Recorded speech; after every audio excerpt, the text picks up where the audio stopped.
먼저 북한 인권보고서입니다. 북한 정부는 시민 정치, 경제사회 문화적 권리를 계속 침해했습니다.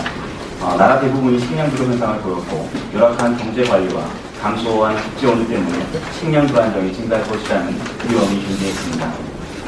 수천 명이 중국 국경을 넘었으며 이들 대부분은 필사적으로 식량을 구하기 위해서 국경을 넘었습니다. 중국 정부는 국군과 신문 그리고 공문에 직면한 수천 명의 북한 주민을 체포하고 강제적으로 송환했습니다. 북한 당국은 인정하지 않았지만 몇몇 사람들은 강제 실종되었습니다. 정치적 공개의 자의적 구금은 계속되었습니다. 표현의 자유 및 이동의 자유에 심각한 제한이 계속되었습니다.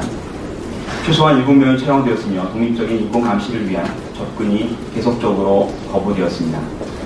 2009년 4월 북한은 국제 핵 사절단을 추방했습니다. 5월 북한은 국제사회와의 갈등 관계가 고조된 가운데 두 번째 핵실험을 시행했다고 밝혔습니다. 6월 유엔 안전보장이사회는 만장일치로 북한의 핵 및 미사일 개발 프로그램에 대한 제재를 강화하기로 결의했으며 유엔 회원국에 무기 및 군사물자를 운반하는 것으로 의심되는 화물선 및 비행기에 대한 검사를 강화하도록 요청했습니다. 2009년 하반기 국제사회를 향한 화해 조치로 특징 지을 수 있었습니다. 8월 미국 기자인 모라린 씨와 유나리 씨가 빌 클린턴 전 미국 대통령의 방문 후 풀려났습니다.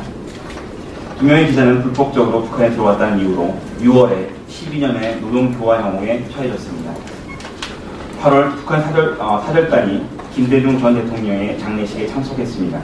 북한 당국은 불법적으로 영예를 침범해 구금된 4명의 남한 어민들을 풀어줬습니다. 9월 북한은 이산가족 상봉을 제기했는데 이는 약 2년 만에 이 처음이었습니다. 10월 북한은 핵 프로그램에 대해 양자 및 다자 협의를 재개할 의사가 있다고 밝혔습니다. 11월 30일 북한은 화폐 개혁을 실시해 100대 1의 비율로 우화폐를 신화폐로 교환했습니다. 전환 가능 최대 금액은 1인당 30만 원이었습니다.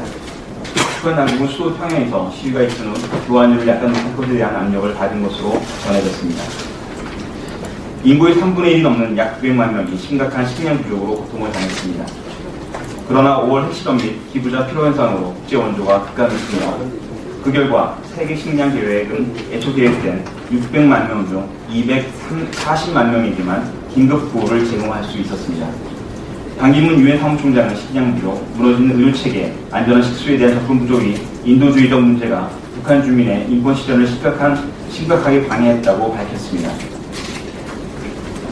대부분 식량을 찾아 중국으로 넘어간 수천 명의 북한 주민이 중국 당국에 체포돼 북한으로 강제 송환됐습니다.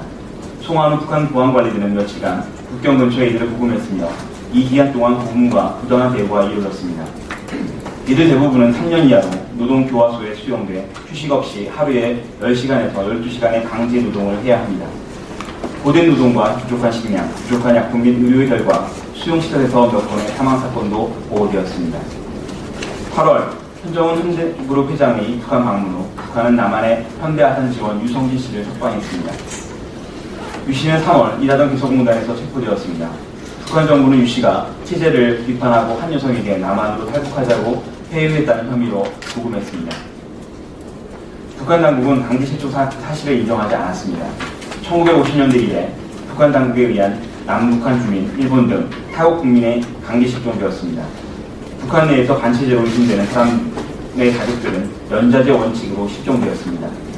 2009년 한 해 동안 중국에서 강제 송환된 수천 명의 북한 주민은 여기에 포함되어 있지 않습니다. 북한 정부는 계속해서 교수형 또는 총살의 방식으로 북한 주민을 처형했습니다.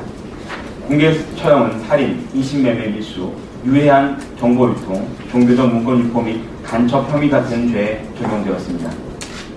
외신에 따르면 2009년에 적어도 7명이 처형당했습니다. 6월 리언옥 씨가 성경을 배포하고 간첩 행위를 했다는 이유로 북서도서인 용천에서 공개 처형되었습니다. 리언옥 씨 부모, 남편 및 세 자녀는 북동 도시 회령의 정치 수용소에 보내졌습니다.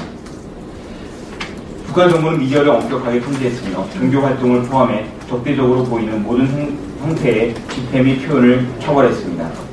북한 내에서는 독립적인 야당이나 비정부 기구가 존재하지 않는 것으로 알려져 있습니다.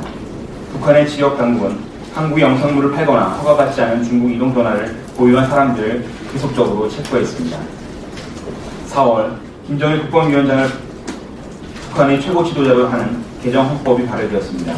개정헌법 8조는 국가가 인권을 보호하고 존중해야 한다고 명시하고 있습니다. 12월 북한 인권 상황이 유엔의 보편적 정례 검토에서 평가되었습니다. 북한 정부는 북한 인권 상황에 관한 유엔 특별보고관 포함해 독립적인 인권 감시 요원들의 입국을 계속해서 거부했습니다.